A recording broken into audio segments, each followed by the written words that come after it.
আমি এমন আল্লাহ, আমি এমন রব, আমার তন্দ্রাও নাই নিদ্রাও নাই, আমি কখনো ঘুমাই না। মেয়ে বললেন, মাজি ওমর ঘুমাতে না পারে, ওমরের বাহিনী ঘুমায়, ওমর ঘুমায়, কিন্তু তোমার আমার রব যিনি তিনি তো ঘুমান না। ওমর শোনেন, এক দৌড় দিয়ে চলে গেলেন বাড়িতে, নামাজ পড়লেন। নামাজ পড়ে ছেলে আব্দুল্লাহকে ডেকে বললেন, ছেলে রে, আমি একটা মেয়ে দেখে এলাম, ওইখানে যে দেখে আসো তো মেয়েটার বিবাহ হয়েছে নাকি, বিবাহ যদি না হয় আমি বিবাহ করব। এবার এই গোয়ালিনীর সামান্য গোয়ালিনীর মেয়ে দুধ বিক্রি করে খায়। ওমরের মতো বিশ্ববিখ্যাত ব্যক্তি প্রেসিডেন্টের বাড়িতে গোয়ালিনীর মেয়ে পুত্রবধূ হয়ে গেলেন কিসের বদলতে? কিসের বদলতে? তাকওয়া। তাকওয়া কার ভয় ছিল? কার ভয় ছিল? তাকওয়ার ভয় যদি আল্লাহর কাছে আপনার থাকে, আপনি যদি ভয় ভিতরে আসি বাহিরে ভুল হয়ে গেছে, আল্লাহটা গ্রহণ করবেন না। আল্লাহ দেখবে বান্দার অন্তরেরটা, কোন সুবহানাল্লাহ। এবার কারা কারা খুশি দুহাত তুলে আল্লাহ রাব্বুল আলামিন দেখায় দেন। আল্লাহ কবুল করুন বলে আমি, আর আসতে বলি আমি। আমরা কোরআন শুনতে এসেছি। কি শুনতে এসেছি? কোরআন। নবী করিম সাল্লাল্লাহু আলাইহি ওয়াসাল্লামের জীবনে হাজার হাজার মুজিজা ছিল, শ্রেষ্ঠ মুজিজা তার নাম হলো কোরআন। তার নাম কি? তার নাম হলো কোরআন। আল্লাহ পাক বলছে, মা আনজালনা আলাইকাল কুরআন লিতাশকা। হে নবী, তোমার প্রতি আমি কোরআন নাজিল করলাম। লোকেরা টিটকারি করে, লোকেরা তোমার সাথে মস্করা করে, কি কোরআন নাজিল করেছি? আমি তোমাকে কোরআন নাজিল করেছি। ওরা যতই টিটকারি করুক, ফাজলামি করুক, আমি এমন কোরআন দিলাম তোমাকে, এই কোরআন দুর্ভোগ পাবে না। কোরআন তোমার কাছে আছে, তুমি বিশ্ব মাতবর, তুমি হবা গোটা দুনিয়ার হিরো। কোন সুবহানাল্লাহ। আল্লাহ পাক কসম খাচ্ছেন, কফ ওয়াল কুরআনিল মাজিদ। আমি আল্লাহ শপথ করছি, কসম করছি, এই মর্যাদাবান কোরআনে কসম করছি, এই কোরআন অত্যন্ত মর্যাদাবান।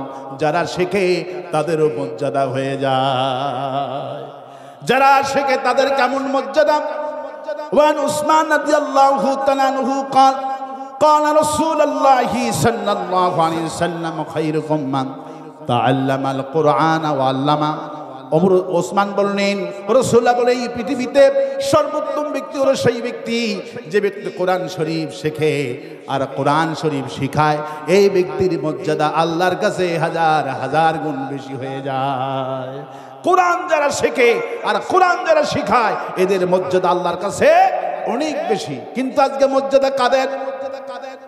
আমাদের সভাপতি এত বুদ্ধি, এত জ্ঞান আল্লাহ তাকে দিয়েছেন। আমি শুনতে পারলাম এলাকার মানুষ, এখানকার মানুষ যেখানেই তাফসীর মাহফিল হয় উনি ওনাকে রাখেন কেন? ওনার মধ্যে আল্লাহ কোরআন দিয়েছেন, ইলম দিয়েছেন। রাসূলুল্লাহ বলছে, ইন্নাল্লাহা ইয়ারফাউ বিহাদাল কিতাব। একটা মানুষের সম্মান হয়, এর মূল কারণ হলো কোরআন। আর একটা লোকের পতন হয়, আর একটা নেত্রী দেশ থেকে পালায়া যায়, এর কারণও হলো কোরআনে কারীম। দেশ থেকে পালায়, মূল কারণ হলো কোরআন। আর একটা লোককে সম্মান করে, মূল কারণ কি? সাইদি হুজুরকে সম্মান করি, গোটা দেশের মানুষ তার জন্য চোখের পানি ফেলে কান্দে। ইন্নাল্লাহা ইয়ারফাউ বিহাদাল কিতাব। একটা মানুষের যে সম্মান হয়, হাসিনা যদি মরে যায় দেশের মানুষ কবে আলহামদুলিল্লাহ? কি ঠিক না? আওয়ামী লীগের যারাই মরছে সঙ্গে সঙ্গে লোকেরা ফেসবুকে স্ট্যাটাস মারে, কয় আলহামদুলিল্লাহ। কারণ কি? কোরআনের সাথে সম্পর্ক নাই। আর যাদের কোরআনের সাথে সম্পর্ক, এই লোকটার মৃত্যুর খবর আসলে লোকেরা পাগল হয়ে যায়। সাইদি সাহেব যেদিন মারা গেলেন, ওই দিনে 5 জন লোক ব্রেন স্ট্রোক করেছে চুয়াডাঙ্গায়। সেদিন আমি গেলাম, ছেলেরা আমাকে বলছে, আমার আব্বা সাইদি পাগল হয়ে গেছে কাঁদতে কাঁদতে, একটু আমার আব্বাকে একটু খুঁজে দাম তো। আমি গেলাম, আমাকে দেখেই বলছে, সাইদি লোকটা বক্রান্ত করতে সব সময় বলতেছে সাইদি আমি চিন্তা করলাম সাইদি মায়ের পেটে ভাই না, এই লোকের বাপ মারা গেছে, এই লোকের মা ওটাও মারা গেছে, লোকটা পাগল হয় নাই। চিন্তা করেন ভালোবাসাটা কোথায়, মর্যাদা। এই জন্য আল্লাহ পাক বলছেন কফ ওয়াল কুরআনিল মাজিদ, আমি আল্লাহ এই কোরআনটা এমনি নয়, এটা হলো মর্যাদাপূর্ণ কোরআন, যে পড়ে তার মর্যাদা বেড়ে যায়। মর্যাদা এমন বাড়ে, বাপ মরে গেছে পাগল হয় নাই, মা মরে গেছে পাগল হয় নাই, কোরআনের মুফাসসির মরে গেছে, লোকটা পাগল হয়ে গেছি, তার মানে বোঝা গেল বাপ মায়ের চাইতে বেশি ভালো আল্লামা সাইদিরে বাস্ত। কারণ কোরআনের মর্যাদার কিতাব, কোরআন এমন মর্যাদাপূর্ণ, এটাই এমন মর্যাদাপূর্ণ। খায়রুকুম মান তাআল্লামাল কোরআন, যে ব্যক্তি শেখে, যে ব্যক্তি শিখায়, তার মর্যাদা অনেক বেশি। আমার দেশের গায়কেরা গায়িকারা গান গায় না, গান গায় না, মমতাজ গান গায়, মমতাজের গানের সামনে মন্ত্রীরা বসেছিল, প্রধানমন্ত্রী বসেছিল, নিজের চোখে দেখেছি। কি মন্ত্রীগুলি পাছিলাম, মন্ত্রীরা তাফসীর মাহফিল বন্ধ করে গানের আয়োজন করে, ঠিক কিনা বলে? আরো আস্তে কণ্ঠী। আর আমাদের মাহফিল করতে এত কষ্ট, মাহফিল কমিটির, আহারে আল্লাহ 5 তারিখের পর থেকে কষ্ট দূর করে দিয়েছে। কল আলহামদুলিল্লাহ। মন্ত্রী নিচে বসে আছেন, এমপিরা বসে আছে, গান শুনছে। গান যখন শুনছে, মমতাজের কণ্ঠটা যত সুন্দর গান হোক না কেন, কোনদিন কি কোন মন্ত্রী বলেছে মমতাজ তোমার গানের গলা দারুণ সুন্দর, আমি পাগল হয়ে গেছি, আমি এই মাহফিলের জন্য, এই গানের জন্য 1 লক্ষ টাকা দান করলাম, আর আমার আব্বা আম্মা মারা গেছে, একটু আরেকটা গান মাইরা দোয়া বক্সে দাও? কেউ বলে? কোন রিস্কাওয়ালা, ভ্যানওয়ালা, কোন শ্রমিক, কোন একটা লোক 100 টাকা দিয়ে দোয়া চায় না, 100 টাকা দিয়ে দোয়া চায় না, বলতেও পারবে না। 100 টাকা দিয়ে বলবেন আমার আব্বা মারা গেছে, আমার আব্বার জন্য একটা গান মাইরা দোয়া কর, এই দোয়াটাও চাবে না। কারণ সে জানে এই মমতাজের গানের গলাটা যত সুন্দর হোক না কেন, এ হলো কোরআন বিরোধী, এর কাছে কোরআন নাই, এর কাছে দোয়াও নাই, এর কাছে কোরআন নাই, এর কাছে দোয়াও নাই। আপনারা কি দেখেছেন নাকি, আপনারা কি দেখেছেন নাকি প্রধানমন্ত্রীদের কাছে, মন্ত্রীদের কাছে মানুষেরা টাকার আবদার করে, টাকা লাগবে, রাস্তা লাগবে, ঘাট লাগবে, কলেজ লাগবে, বই লাগবে, খাতা লাগবে, এটা লাগবে, সেটা লাগবে, এগুলি দরখাস্ত করে। কিন্তু মন্ত্রী এমপিদের থেকে কেউ দোয়া চায় না, কারণ লোকেরা জানে এর কাছে কোরআন নাই। রাসূলুল্লাহ বলছেন যার কাছে কোরআন নাই তার অন্তরটা হলো খারাবাড়ির মতো খারিপ বলা হয়েছে। ইন্নাল্লাযী লাইসা ফি, রাসূলুল্লাহ বলছেন ইন্নাল্লাযী, রাসূল সাল্লাল্লাহু আলাইহি ওয়াসাল্লাম একটা হাদিসে বলছেন যার অন্তরে কোরআন নাই ওর অন্তরটা হলো খারাবাড়ির মতো, কিছুই নাই। এই জন্য মন্ত্রীদের কাছে কেউ দোয়া চায় না, আমাদেরকে রাজাকার বানায়, আমাদেরকে রাজাকার বানায়, মামলা দিল, জানে এই লোকটা জামাত ইসলামী করে। বাংলাদেশের এমন কোন 4,60,000 মসজিদের ইমাম, কমসে কম 3 লাখ জামাত ইসলামীর সমর্থিত। আরো আস্তে কন, আরো আস্তে কন, 3 লক্ষ সমর্থিত জামাত ইসলামীর ইমাম। যত মাহফিল হয় সব বক্তা জামাত ইসলামী, সব বক্তা কিসের? জামাত ইসলামীর বক্তা, ওরা ভালো করে জানে ইমাম জামাতি, বক্তারা জামাতি, রাজাকার বানালো, মামলা দিল। তারপরে দোয়া যখন বিপদে যখন পড়ে যায়, মন্ত্রী বিপদে পড়ে, এমপিরা যখন বিপদে পড়ে যায়, ঠিকই ওরা জানে নেতার কাছে দোয়া চেয়ে লাভ হবে না, মন্ত্রীর কাছে দোয়া চেয়ে লাভ হবে না, কারণ কোরআন নাই, অন্তরটা খালি হয়ে আছে, কিছুই নাই। দোয়া করবে কি? কোরআন তো নাই, দোয়া চাই না, আমাদের নামে মামলা দেয়, আবার ঠিকই মসজিদে মাহফিলে টাকা দিয়া দোয়া চায়। আরো আস্তে কম, ঠিক, আরো আস্তে কম, ঠিক। সে আল্লাহ পাক বলছেন বান্দারে আমি কোরআনটা কেন দিয়েছি তোমাদেরকে, এই কোরআনটা কেন দিয়েছি তোমাদেরকে সেটা জানো নাকি? কিছুই তো জানো না।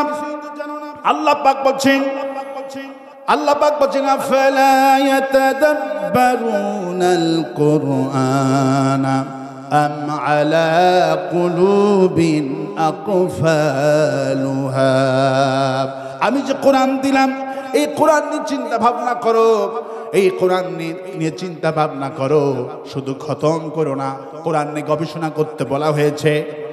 আলা কুলুবিন আকফালুহা, কি ব্যাপার তোমরা তো খতম করতে, শুধু তোমাদের অন্তরে তালা মেরে লোকে তালা পড়ে গেছে নাকি? কেন তোমরা চিন্তা ভাবনা করছো না? কোরআনকে নিয়ে চিন্তা ভাবনা করে বিজ্ঞানগুলি আজ উন্নত হচ্ছে। উন্নত দেশে যে উন্নত হয়, আমেরিকার যে এত ডেভেলপ, এত উন্নত বিমান বানালো, মোবাইল গোটা দুনিয়া কন্ট্রোল করছে আমেরিকা। আল্লাহু আকবার বলে, যাই যেটাই বলুক গোটা বিশ্ব নিয়ন্ত্রণ করছে আমেরিকা। আল্লাহু আকবার বলে। আমেরিকার যে শুধু গুগল অফিস, ওটা হলো বাংলাদেশের 3 গুণ বড়। আল্লাহু আকবার বলে। গুগল অফিস যেটা, ওটা হলো বাংলাদেশের 3 গুণ বড় একটা অফিস। গুগল অফিস ম্যানহাটন হলো মোবাইল সেন্টার। আপনি যখন ফোন করেন কাউকে, ম্যানহাটনে চলে যায়। আমেরিকার ম্যানহাটন একটা শহর আছে, সে শহরে ম্যানহাটনের সেই শহরে চলে যায়, মোবাইল সেন্টার আছে। গোটা বিশ্ব নিয়ন্ত্রণ করছে আমেরিকা। কারণ আল্লাহ বলছেন আফালা ইয়াতাদাব্বারুনাল কোরআন, আমি যে কোরআনটা দিছি শুধু খতমের জন্য নয়, আমি এর মধ্যে কি দিয়েছি গবেষণা করো, চিন্তা করো। নাসার 3 জন বিজ্ঞানী গত বছর সূরা ফাতিহাকে গবেষণা করে 3 জন বিজ্ঞানী মুসলমান হয়ে গেছে। আরো আসতে কোন সুবহানাল্লাহ। তারা এই আয়াতে কারিমা নিয়ে গবেষণা করেছেন। ওয়ালাকাদ আতাইনাকা সাবআম মিনাল মাসানি ওয়াল কুরআনাল আযীম, আমি যে কোরআন দিলাম হে রাসূল, আমি যে তোমাকে কোরআন দিলাম, কিন্তু তার সঙ্গে পূর্ণাঙ্গ একটি সূরা দিয়েছি, আয়াত দিয়েছি, সেটির নাম হলো সূরাতুল ফাতিহা। আল্লাহ পাক বলছেন আমি আপনাকে কোরআন দিয়েছি, তার সাথে একটা বরকতপূর্ণ সূরা দিয়েছি, পূর্ণাঙ্গ সূরা দিয়েছি, 7টা আয়াতে কারিমা দিয়েছি। সাবআম মিনাল মাসানি বলা হয়েছে, 7টি আয়াত দিয়েছি, সেটি হলো সূরাতুল ফাতিহা। আল্লাহু আকবার। নাসার 3 জন বিজ্ঞানী তারা চিন্তা করলেন, গবেষণা করলেন, যাচ্ছে আল্লাহ যে গোটা কোরআনে এই আয়াতে বলছেন ওয়ালাকাদ আতাইনা সাবআম মিনাল মাসানি, হে রাসূল আমি তোমাকে দিয়েছি পরিপূর্ণ গঠিত একটি আয়াত, 7টি আয়াত। সুবহানাল্লাহ। বিজ্ঞানগুলি 19 বছর ধরে নাসার 3 জন বিজ্ঞানী সূরা এই আয়াতে ব্যাখ্যা করে সূরা ফাতিহা গবেষণা করলেন। তারা গবেষণা করে তারা গত বছরের ডিসেম্বরে 3 জন হাফিজ কোরআনকে তারা দাওয়াত করলেন, যারা হেফজ করেছে এবং তেলাওয়াত সহিহ শুদ্ধ আছে, এদেরকে ডাক দিলেন। ডাক দিয়ে 3 জনের সামনে কাঁচের গিলাস ভর্তি পানি রাখলেন। পানি রেখে 3 জনকে বলছে বাবা তোমরা 3 জন সূরাতুল ফাতিহা পড়ে গিলাসের মধ্যে ফু দিয়ে দাও। 3 জন হাফেজ কোরআন একসঙ্গে সূরা ফাতিহা শেষ করলেন, দম করে পানির মধ্যে ফু দিয়েছে। 3 জন বিজ্ঞানী অজান্তে আল্লাহু আকবার বলে বেহুশ হয়ে পড়ে গেছে। তাদের হুঁশ যখন ফিরে আসলো, জুনিয়র বিজ্ঞানীগুলি তাদেরকে জিজ্ঞেস করলো স্যার কিছুই বুঝলাম না, আপনি বেহুশ হয়ে পড়ে গেলেন কেন? কে হয়েছে আপনার? কেন 3 জন বেহুশ হয়ে গেলেন? কি হলো আপনাদের? দেখলেনটা কি? ওনারা বললেন আমরা অনুভীক্ষণ যন্ত্র দিয়ে দেখতেছিলাম, যখন 3 জন হাফেজ কোরআন সূরা ফাতিহা পড়ে যখন পানির বোতলের মধ্যে গ্লাসের মধ্যে ফু দিয়েছে, আমরা দেখতে পেলাম পানির রংটা সোনালী কালার ধারণ হয়েছে। আকাশ থেকে কি যেন নাজির হলো পানির মধ্যে। আমরা খালি চোখে এটি দেখতে পারতাম না, যন্ত্র দিয়ে দেখলাম। দেখে আমরা 19টা বছর ধরে 3 জন মহাকাশে গিয়েছি, আমরা নভোচারী ছিলাম, যেখানে গিয়েছি কোরআনকে গবেষণা করেছি, আর দেখলাম এটা এমন সাফা, এটা এমন আয়াতে কারিমা যা বললে রং কালার হয়ে চেঞ্জ হয়ে গেল। আল্লাহ পাক সেই জন্যই বলছেন ওয়ানুনাজ্জিলু মিনাল কুরআনি মা হুয়া শিফাউন ওয়া রাহমাতুল লিল মুমিনিন ওয়ালা ইয়াজিদুজ জালিমিনা ইল্লা খাসারা। আমি আল্লাহ রাব্বুল আলামিন এই কোরআনকে ওষুধ বানিয়ে দিয়েছি, মুমিনদের জন্য এমন ওষুধ দিয়েছি, মুমিন বান্দারা ওগা ক্লান্ত হয়ে যাবে, কোরআনে কারীম তেলাওয়াত করে ফু দিয়ে দিবে আর তারা সুস্থ হয়ে যাবে। কোরআন শুধু কোরআন নয়, কোরআন হলো মহা ওষুধ। সাহাবাত মাইনগুলি কোরআনের চিকিৎসা করত। আল্লাহু আকবার বলেন। আবু সাঈদ খুদরি রাদিয়াল্লাহু তাআলা আনহু তিনি জিহাদের ময়দানে গেছেন, তিনি সেনাপতি ছিলেন জিহাদের। আবু সাঈদ খুদরি বললেন, আমি রাতের 3টার দিকে আমরা তাবু গেড়ে জিহাদ থেকে তরবারি চালানোর পর ক্ষুধা বেশি লাগে না কম লাগে? সাহাবীদের খাবার নাই, অস্ত্র নাই, কত কষ্ট মরুভূমির মধ্যে যুদ্ধ করা। সাহাবীরা সারাদিন যুদ্ধ করলেন, রাতের বেলায় 3টার দিকে সেই তারা ঘুমে গেলেন। হঠাৎ করে একটা মেয়ে কণ্ঠ এসে তাবুতে ডাকাডাকি করতেছে, এখানে কোনো কবিরাজ আছো? কোনো কবিরাজ আছো? আমাদের ওই গ্রামের নেতাকে সাপে কামড় মেরেছে। কি কামড় মেরেছে? সাপে কামড় মেরেছে নেতাকে। যদি এখানে কোনো কবিরাজ থাকে, আমার নেতাজি খুব ধনাঢ্য ব্যক্তি, তোমাদের অনেক সম্পদ দিবে। সমস্ত সাহাবেরা খেপে গেলেন আর বললেন যে না, এখানে কোনো কবিরাজ টবিরাজ নাই। হঠাৎ করে আবু সাঈদ খুদরি রাদিয়াল্লাহু আনহু উনি বললেন যে আমি কিছু ঝাড় ফুঁক জানি। কোন সুবহানাল্লাহ। আবু সাঈদ খুদরি রাদিয়াল্লাহু তাআলা আনহু তিনি বললেন, আমি চলে গেলাম মেয়ে লোকটির সঙ্গে, যেদিকে নেতার হাতে বাঁধন পায়ে বাঁধন, নেতাজি চিৎকার মেরে কান্নাকাটি করছে। আমি কোরআনে কারীম তেলাওয়াত করলাম, লোকটার কপালে একটা ফু দিয়ে দিলাম। একটা ফু দিয়েছে অমনি উনি নিজে নিজে হাতের পায়ের বাঁধন খুলে দিয়েছে, ওনার মুখে হাসি ফুটেছে। আমি আশ্চর্য হয়ে গেলাম, এইভাবে কোনোদিন আর কবিরাজিগিরি আমি জীবনে করি নাই। রাতের বেলায় খুশি হয়ে ওই ধনাঢ্য ব্যক্তি আমাকে 20টি ছাগল উপহার দিল, আমাকে অনেক কিছু খেজুর দিলেন, অনেকটি আটা দিলেন। হুজুর বলছে 30টি। আল্লাহু আকবার বলে। আমি বর্ণায় 20টি পেয়েছি, 30টি। আমার ভাইয়েরা, অনেক কিছু 20 কেজি তাকে চিনি দিলেন, আটা দিলেন, গম দিলেন, অনেক হাদিয়া দিলেন। 30টা শুধু ছাগলই দিয়েছে। কোন সুবহানাল্লাহ। কত বড় মন! আল্লাহু আকবার বলবেন না? খুশি হয়ে গেছে। একটা ফুতেই যখন সাপের বিষটা ভালো হয়ে গেছে, 30টা ছাগল উপহার দিয়ে গেলেন, তাবুতে নিয়ে আসলেন। রাসূল কারীম সাল্লাল্লাহু আলাইহি সাল্লাম ফজর নামাজ পড়ার পর একজন সাহাবীকে বললেন, দৌড় দাও। ইয়া রাসূলুল্লাহ, কোথায় দৌড় দেব? হুজুর বললেন, ওই জায়গায় দৌড় দাও যেই জায়গাতে আবু সাঈদ খুদরি রাদিয়াল্লাহু আনহু তাবু গেড়ে শুয়ে আছে। যে বড় রাতের বেলায় যে কবিরাজিগিরি করে 30টি ছাগল পেয়েছো, খেজুর পেয়েছো, দুধ পেয়েছো, মিষ্টি পেয়েছো, গিয়া বলো রাসূলুল্লাহর জন্য যেন 1 ভাগ রেখে দেয়, সব যেন তারা বিতরণ করে খায় না। একটু পরে বিশ্বনবী তাবুতে আসলেন। আবু সাঈদ খুদরি রাদিয়াল্লাহু আনহু ডেকে বলতেন, আবু সাঈদ খুদরি, তুমি কেমনি 30টি ছাগল পেলে, আর কি কেমন করে এত হাদিয়া পেলে বলো? আবু সাঈদ খুদরি বলে, রাসূলুল্লাহ, ঘটনাটাই এই, কেউ তো রাজি হলো না, মেয়েকে ধমক দিলেন। আমি আশা করে গেলাম আমি কিছু ঝাড়ফুঁক জানি। আপনি একদিন বলেছিলেন আল্লাহ পাক আমাকে এমন সূরা দিয়েছে, আমি ওই লোকটার কপালে শুধু আপনার ওপরে আয়াত যখন নাজিল হয়ে গেল, আপনি তাফসীর করতেছিলেন আর বলতেছিলেন, ওয়ালাকাদ আতাইনাকা সাবআম মিনাল মাসানি ওয়াল কুরআনাল আযীম।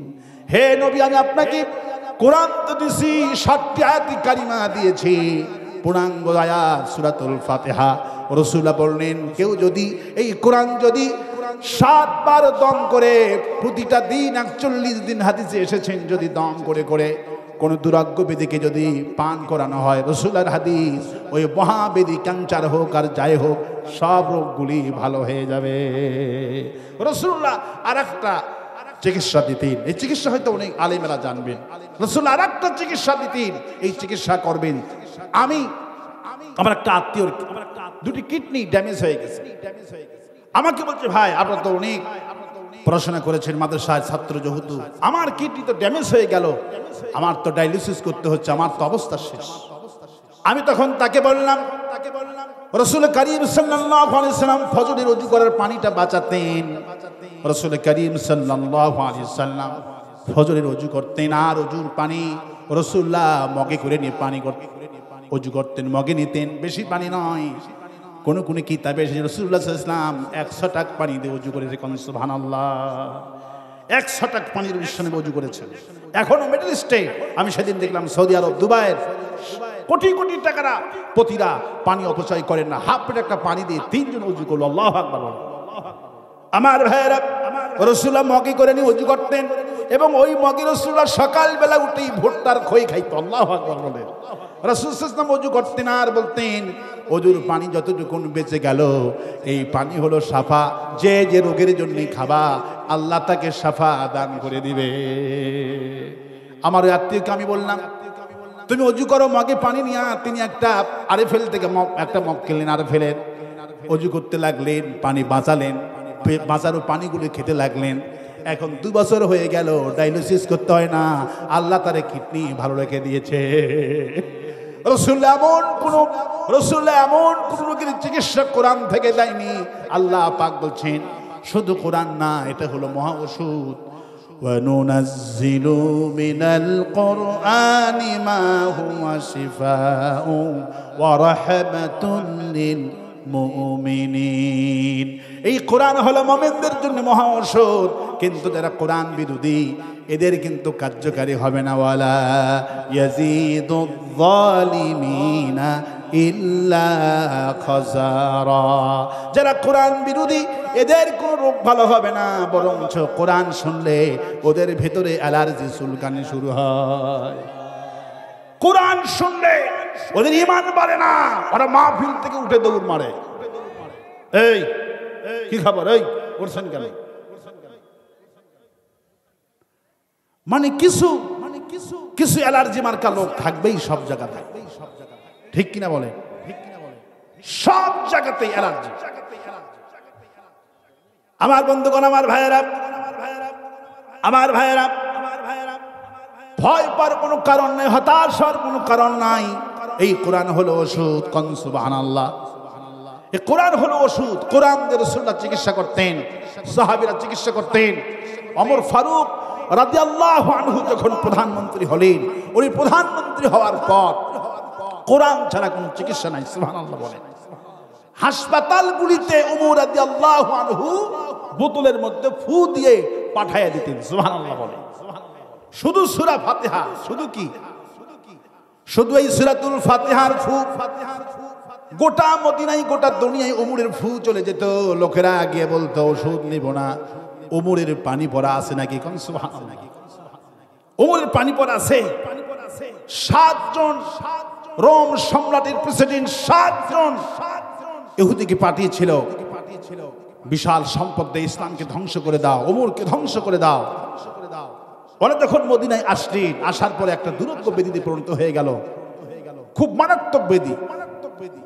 ওরা গোটা দুনিয়া ঘুরলেন, অসুখ ভালো হলো না। তখন একজন ইহুদি খবর দিল, তোমরা যদি ওমরের সঙ্গে দেখা করতে পারো তোমরা তো মরে যাবা, এই রোগের চিকিৎসা তো কেউ করতে পারবে না, মরণপূর্ণ ক্যান্সার মতো একটা রোগ হয়ে গেল সেই যুগে। যদি ওমরের সঙ্গে দেখা করতে পারো আর ওমর যদি তোমাদেরকে একটু ফু দেয়, আমি আমার বিশ্বাস তোমরা ভালো হয়ে যাবা। সুবহানাল্লাহ। এই 7 জন ইহুদি সিদ্ধান্ত নিল, গোটা দুনিয়া তো ঘুরলাম, রোগ তো ভালো হলো না, যদি ওমরের ফু দিয়া যদি রোগ ভালো হয় আমরা বুঝবো এই কোরআন হলো সত্য কোরআন। মান ক্বালা বিহি সাদাকা। যে ব্যক্তি কোরআন থেকে কথা বললো সে সত্য কথা বললো। কোন সুবহানাল্লাহ। আমার ভাইরা, এই 7 জন ইহুদি জুমার দিনে পানির বোতল নিয়ে মসজিদের গেটে দাঁড়িয়ে রইলেন। আগে থেকে লোক সেটিং করা ছিল, সম্মানী ব্যক্তি নেতারা এসেছে। ইহুদির নেতা ওমর ফারুক রাদিয়াল্লাহু আনহু, জুমার ড্রেসটা পরা আছে, পাগড়িটা পরা আছে, ওযু আছেন, খুতবা দিয়ে নামাজ পড়ে টাটকা জুমার ওয়াক্ত সময়টা এখনো আছেন। 7 জন ইহুদি বোতলটা খুলে রেখে দিয়েছেন। ওমর ফারুক রাদিয়াল্লাহু তাআলা আনহু 7 জনকে ওমর রাদিয়াল্লাহু আনহু বোতলের মধ্যে ফু দিয়ে দিলেন। এরা এক সপ্তাহ পর মুসলমানের বেশভূষা ধারণ করে মসজিদে চলে এসেছে। এসে বলছে, আমিরুল মুমিনিন, আমরা হলাম মুসলিম ইহুদি, আমরা হলাম রোম সম্রাটের বাদশার খাস লোক, আপনাকে ধ্বংস করতে চেয়েছিলাম আমরা, কিন্তু এমন দুরাগ্য ব্যাধিতে আমরা পরিণত হয়ে গেলাম, গোটা দুনিয়া ঘুরলাম, রোগ ভালো হয় না, কিন্তু আপনার পানি পড়া খেয়ে আমরা 7 জন এখন মুক্ত। আমরা বিশ্বাস করেছি এই কোরআন সর্বশ্রেষ্ঠ কোরআন, আমরা কোরআনের প্রতি ঈমান আনলাম, আমাদেরকে পড়ায় দেন লা ইলাহা ইল্লাল্লাহু মুহাম্মাদুর রাসূলুল্লাহ সাল্লাল্লাহু।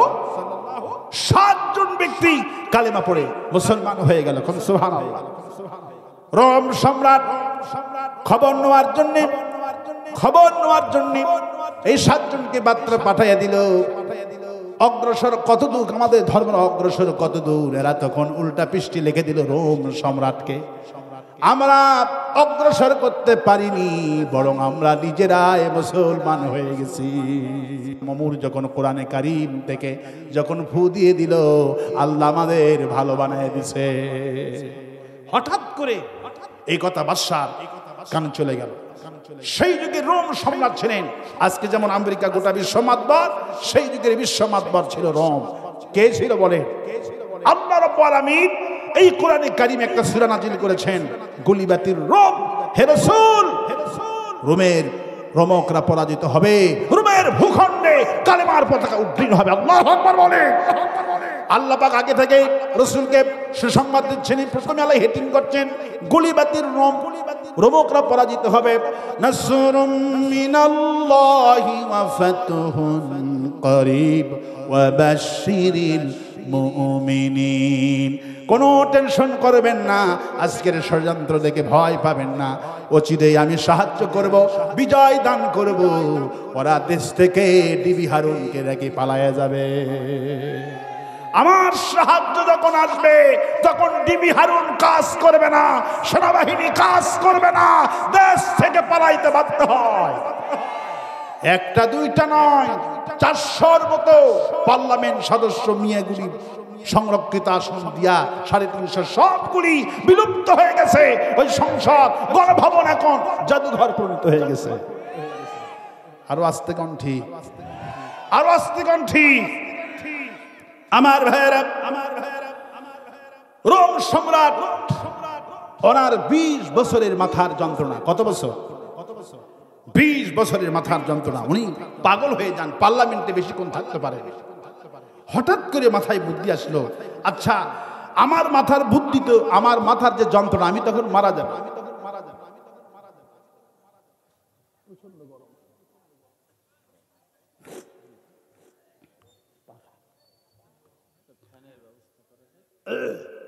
আমার ভাইয়েরা, মানে ঘেরা তো চতুর্দিকে প্যাকেট হয়ে গেছে, আমাকে গরম লাগছে প্রচন্ড। আমার ভাইয়েরা, রোমের প্রেসিডেন্ট উনি চিন্তা করলেন যে আমি 7 জন ইহুদিকে মদিনায় পাঠিয়েছিলাম কোরআনে কারীমকে ধ্বংস করতে, ওমরকে ধ্বংস করতে। ওরা নিজেরাই কোরআনের ফু খায়া যখন ভালো হয়েছে, তাহলে আমি একটু ওমরের কাছে আমি একটু পত্র লিখি। তিনি রাতের বেলা চিন্তা ভাবনা করে বিশ্ব মাতবর, সেই যুগের রোম সম্রাট ছিল রাসূল সাল্লাল্লাহু আলাইহি ওয়াসাল্লাম, যদি আজকে আসতেন তাহলে আল্লাহ পাক আমেরিকার কথা এবং ইসরায়েলের কথা, যারা বিশ্ব মাতবর, রাসূল আজকে হাইলাইট করতে জানাতেন। সেই যুগের বিশ্ব মাতবর ছিলেন রোম। সেই যুগের বিশ্ব মাতবর কে? রোম ছিল বিশ্ব মাতবর। রাসূল সাল্লাল্লাহু আলাইহি ওয়াসাল্লাম শুধু রোমদের সাথে যুদ্ধ করেছে 18টি। কটা যুদ্ধ করেছে? 18টা যুদ্ধ করেছে রাসূল সাল্লাল্লাহু আলাইহি ওয়াসাল্লাম। সেই যুগের রোম সম্রাট ছিলেন গোটা বিশ্বের পাওয়ারফুল। সেই নেতা রোমের প্রেসিডেন্ট রাতের বেলা চিন্তা করে চিঠি লিখলেন, ওমরের কাছে চিঠি লিখছেন, ভাই ওমর, আমি ওমর প্রেসিডেন্ট, আমার 20 বছর ধরে মাথার যন্ত্রণা, মদিনার ইহুদিরা যে আপনার কাছে মুসলমান হয়েছে, আপনার পবিত্র জামানের পবিত্র কালামুল্লাহ শরীফ থেকে ফু খায়া, ওরা আমারই লোক ছিল, আমার গোয়েন্দা বাহিনী ছিল। আপনি যদি দয়া করে আমার জন্য সেই পানি পড়াটা আমার জন্য পাঠাতেন, আমি আপনার প্রতি চিরকৃতজ্ঞ থাকতাম। আল্লাহু আকবার বলেন। রোমের প্রেসিডেন্ট যখন এই চিঠিটুকু লিখে গেলেন, রোমের প্রেসিডেন্টের চিঠি ওমরের কাছে চলে গেলেন। ওমর রাদিয়াল্লাহু তাআলা আনহু চিঠি খানা পায়া পার্লামেন্টে চলে গেলেন। আলী কি বললেন, আলী রে, হে আমার নাতি জামাই, আল্লাহু আকবার বলেন, কি জামাই? নাতি জামাই, নাতি জামাই, তোমাকে আমি অনেক ভালোবাসি, তুমি অনেক জ্ঞানী, তুমি আজকে পার্লামেন্টে এই পত্রটা পড়ে পড়ে সবাইকে শোনাও। কেউ তো বিশ্বাস করতে পারছে না রোমের প্রেসিডেন্ট কেন চিঠি পাঠাবে। ওমর রাদিয়াল্লাহু আনহু শুধু কেঁদে কেঁদে বলে, আমার আজকে এই সম্মান আমার নয়, কফ ওয়াল কুরআনিল মাজিদ। আল্লাহ বলছেন, আমি সম্মানিত মর্যাদাবান কোরআনের কসম করছি, যারা পড়বে এদের সম্মান বাড়বে, যারা শুনবে এদের সম্মান আমি আল্লাহ বাড়াইয়া দিব।